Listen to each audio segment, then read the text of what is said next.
Coneguts al restaurant Bonanova, un dels restaurants emblemàtics de la ciutat de Barcelona. Situat al carrer Sant Gervasi de Cassoles, al barri de Sant Gervasi. De Cassoles, que no de Cazuelas, sinó de Cases Soles.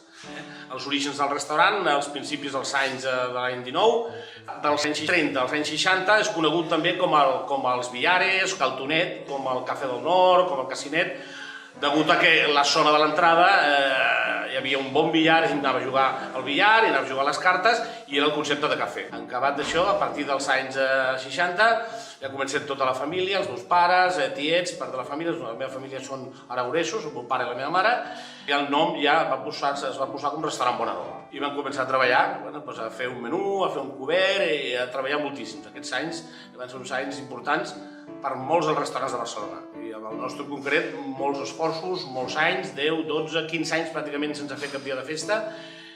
I bueno, ja després vaig aparèixer una miqueta jo, ja tenia 20, 21 anys, i vaig començar a agafar una mica el tema del restaurant. Fer el mateix, incorporant ja més cosetes i sobretot lluitar pel tema del producte, que és el que els nostres pares ens han inculcat.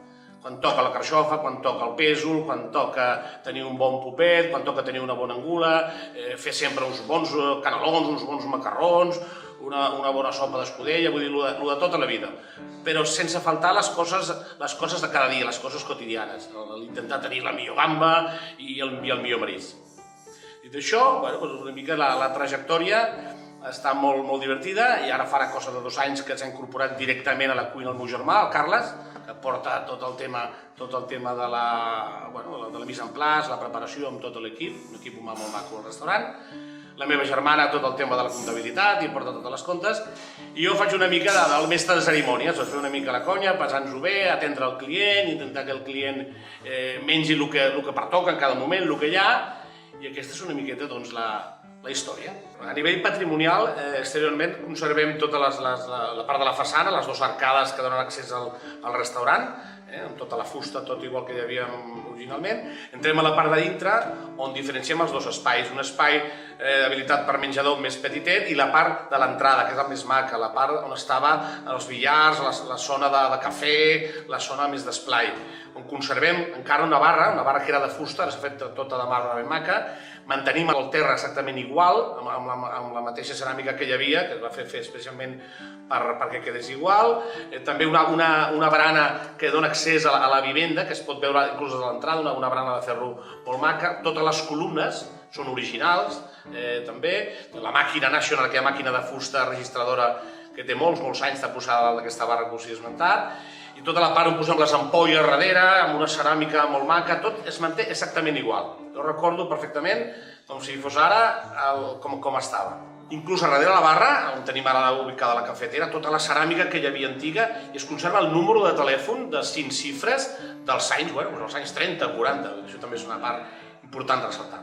La part de l'espai que comunica, diguéssim, la zona dels billars a la part interior del restaurant petit que us he dit, la part de dalt es conserven dos finestretes també originals d'aquella època on es veu la vivenda. Allà és on vivia el Tonet i en acabat després els meus pares, tot igual. Jo vaig néixer pràcticament aquí dalt, i la part de sota està el restaurant. Tot això original. A l'any 73 hi ha un canvi important, mantenint el de sempre, es retira la mesa de billar, la taula de billar, es retira i es col·loca una taula per 10 o 12 persones.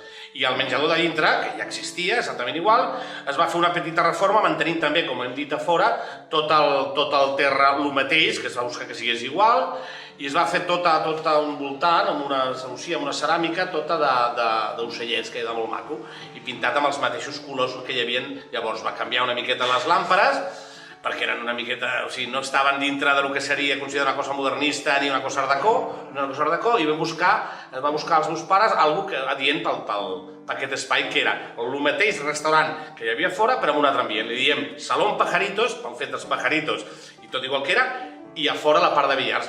Li diem el Salón Villares perquè hi havia els billars. La sortida de terrassa és molt divertit, perquè el meu pare va aprofitar les taules de marbre que es trencaven, hi havia a l'entrada, aquelles que tenien les taules amb les potes de ferro, i les va aprofitar per fer tot el terra amb els trossos, que queda preciós, dels marbres d'aquelles taules. També és una cosa molt entranyable, un bon record. Us convido a fer una visita aquí al restaurant Bonanova perquè tasteu les nostres coses, perquè tasteu els plats que combina sapiosament el meu germà Carles, amb el que ens porten cada dia de les millors llotges de tota Catalunya i rodalies, i que vingueu quan vulgueu. Teniu els 3 espais, l'entrada, que podeu fer un cafè o podeu fer un bon pernilet o us podeu quedar a dinar o sopar, el Pajaritos, que us he parlat, el menjador, una mica més de soroll perquè sempre està molt ple, però bueno, podem buscar l'espai. I quan el temps acompanya, ara ja passats a finals de maig, aquesta terrasseta amb 6 tauletes que, bueno, si algú no li molesta el de costat, hasta pot fer un puret petitet a la terrassa,